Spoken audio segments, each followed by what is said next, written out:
ہمارا جو معراج شریف سے متعلق ایک مسلمانوں کا کیا عقیدہ، کیا نظریہ وہ ہونا چاہیے؟ علامہ جلال الدین سیوطی شافعی رحمۃ اللہ تعالی علیہ اور قاضی اعظم مالکی رحمۃ اللہ تعالی علیہ نے امام شافعی رحمۃ اللہ تعالی علیہ کے حوالے سے یہ نقل کیا ہے کہ کسی بھی نبی کو جو معجزہ دیا گیا اس کی مثل یا اس سے بڑھ کر معجزہ، یعنی اس جیسا یا اس سے بڑھ کر معجزہ نبی محترم صلی اللہ تعالی علیہ وآلہ وسلم کی ذات گرامی کو دیا گیا ہے۔ مختلف انبیاء کرام علیہم السلام کو معراج نصیب ہوئی، لیکن ان کی جو معراجیں تھیں وہ جسم کے اعتبار سے لامکان میں جانا نہیں تھا۔ ان کا معراج کا یہ نہیں تھا کہ وہ 7ویں آسمان پر گئے، وہ سدرۃ المنتہا پر گئے، انہوں نے عرش معلیٰ کو اپنے قدموں سے زینت بخشی ہو، ایسا نہیں تھا، بلکہ کسی کو زمین پر ہی تمام کی تمام کائنات کو دکھا دیا گیا، جیسے حضرت سیدنا ابراہیم علی نبینا و علیہ الصلوۃ والسلام، اور اسی طرح حضرت سیدنا موسیٰ علی نبینا و علیہ الصلوۃ والسلام، ان کا تذکرہ قرآن و حدیث کے اندر موجود ہے۔ لیکن نبی محترم صلی اللہ تعالی علیہ وآلہ وسلم کو جو معراج عطا کی گئی وہ ان تمام کی معراج سے بڑھ کر معراج تھی، کہ ایک تو حضور اکرم صلی اللہ تعالی علیہ وآلہ وسلم کو رات کے مختصر سے حصے کے اندر، معمولی سے وقت میں، چھوٹے سے وقت کے اندر اللہ تبارک و تعالی نے اولاً مسجد حرام سے مسجد اقصیٰ تک کی سیر کروائی، پھر اس کے بعد اللہ تبارک و تعالی نے مسجد اقصیٰ سے آپ علیہ الصلوۃ والسلام کو آسمانوں پر بلایا، پھر آسمانوں سے آپ عرش اور عرش کے ماورا، یعنی عرش سے بھی اوپر آپ تشریف لے کر گئے۔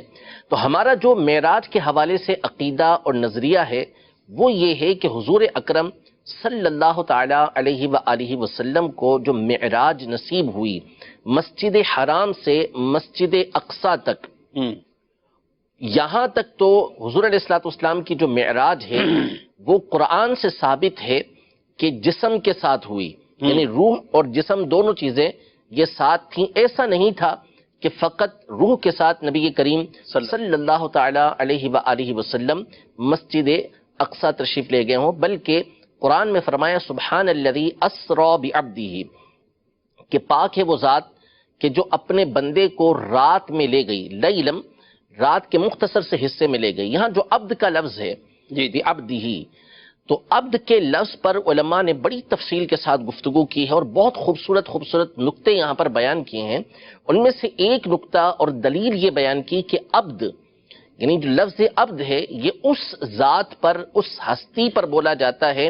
کہ جس کے اندر روح بھی ہو اور جسم بھی ہو، یعنی روح مع الجسد، جب دونوں چیزوں کا مجموعہ ہو، روح بھی ہو جسم بھی ہو، تو اس کو عبد کہا جاتا ہے۔ تو نبی محترم صلی اللہ تعالی علیہ وآلہ وسلم کو جسم اور روح کے ساتھ یہ مسجد اقصیٰ لے جایا گیا، اور پھر اسی روح اور جسم کے ساتھ نبی کریم صلی اللہ تعالی علیہ وآلہ وسلم یہ ساتوں آسمانوں پر پہنچے، اور پھر اس کے بعد لامکان میں تشریف لے کر گئے، اور وہاں کے جو حالات و معاملات تھے وہ خود نبی کریم صلی اللہ علیہ وسلم اللہ تبارک و تعالیٰ کی عطا سے جانتے ہیں۔ تو ہمارا عقیدہ یہ ہے کہ معراج یہ حق ہے، معراج کا ثبوت قرآن و حدیث سے ہے، اور مسجد اقصیٰ تک جو پہنچنا ہے اس کا ثبوت تو صراحتاً قرآن کی آیت سے ثابت ہے کہ اس رات کو نبی کریم صلی اللہ علیہ وسلم کو معراج یہ کروائی گئی۔ اس سے اوپر کی جو سیر ہے، اوپر تشریف لے جانا، یہ احادیث مشہورہ سے ثابت ہے۔ اگر اس معراج کا کوئی انکار کرے گا تو اس کے اوپر گمراہی کا حکم ہوگا، اور مسجد حرام سے مسجد اقصیٰ تک اصلاً اگر کوئی معراج نہیں مانتا تو یہ پھر قرآن کا انکار ہو جائے گا، یہ کفر ہو جائے گا۔ واضح آیت مبارکہ، بالکل واضح، سبحان الذی اسری بعبدہ لیلا من المسجد الحرام الی المسجد الاقصی الذی بارکنا حولہ لنریہ من آیاتنا انہ هو السمیع البصیر، کہ پاک ہے وہ ذات کہ جو اپنے بندے کو رات کے مختصر حصے میں مسجد حرام سے مسجد اقصیٰ تک لے گئی، وہ مسجد اقصیٰ کی جس کے ارد گرد ہم نے برکت رکھی ہوئی ہے، تاکہ اس بندے کو، اپنے خاص بندے کو اپنی نشانیوں میں سے کچھ دکھائیں، بے شک وہ سننے والا دیکھنے والا ہے۔ تو اللہ تبارک و تعالیٰ نے اس آیت میں اسراء کا لفظ استعمال فرمایا۔ اس سے بعض علماء نے یہ ذکر کیا کہ مسجد حرام سے مسجد اقصی تک کا جو سفر تھا اس کو اسراء کہا جاتا ہے. پھر آپ جو آسمانوں پر تشریف لے کر گئے اس کو معراج کہا جاتا ہے. اور پھر اس سے اوپر جو آپ علیہ الصلوۃ والسلام تشریف لے کر گئے اس کو اعراج کہا جاتا ہے. سبحان اللہ.